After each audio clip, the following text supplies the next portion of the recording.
all started at a baseball game, and Andy had been contemplating going on a mission trip that our church was offering in February of 2011.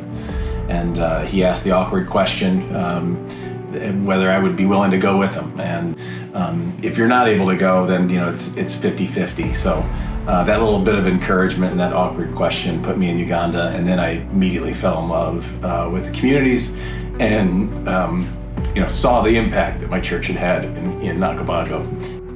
It was pretty tough to digest what we were seeing. There was just a lot of poverty, a lot of people in need, and our hearts were broken for that.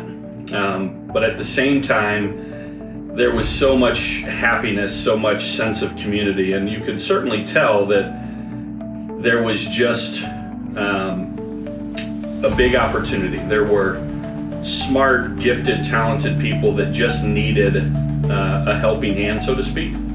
We started to ask questions to some of the local leaders. How much does it cost for land? How much does it cost to install a well, etc.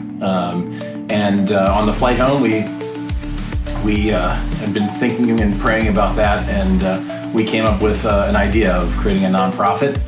And from there, we kind of got to work, thinking about, talking about how can we help.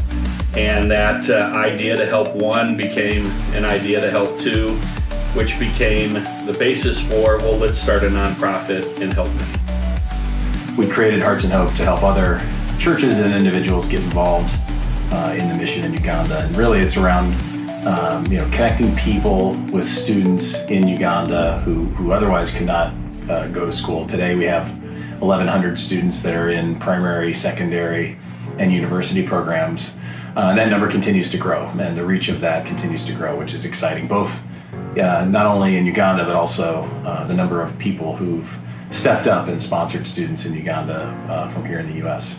We also build schools so that those students can attend a quality school, hire professional teachers, and more recently we've tried to expand our impact to also provide small business programs where giving not only an education but also helping to empower the communities to start their own businesses and become self-sustaining as well. And, we also install clean water wells so that the students and their families can have access to clean water instead of having to walk several miles each morning to some other well.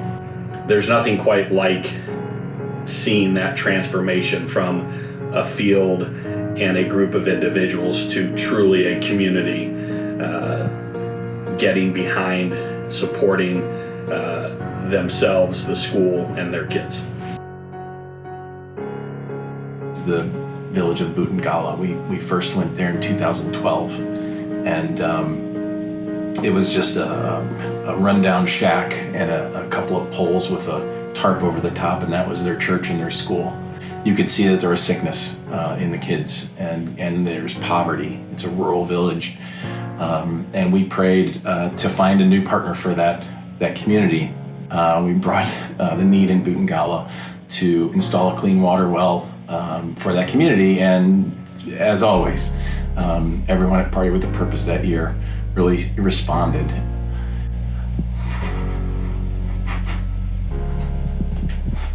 And we were able to provide a well that's still in operation today.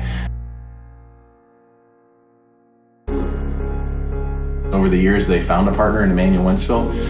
That partnership is strong. They now have a school, about to get a permanent school structure. But the entrepreneurship that has come out of that community and the transformation that has occurred there is just, it really sticks in my mind because of the contrast versus what I saw that first visit.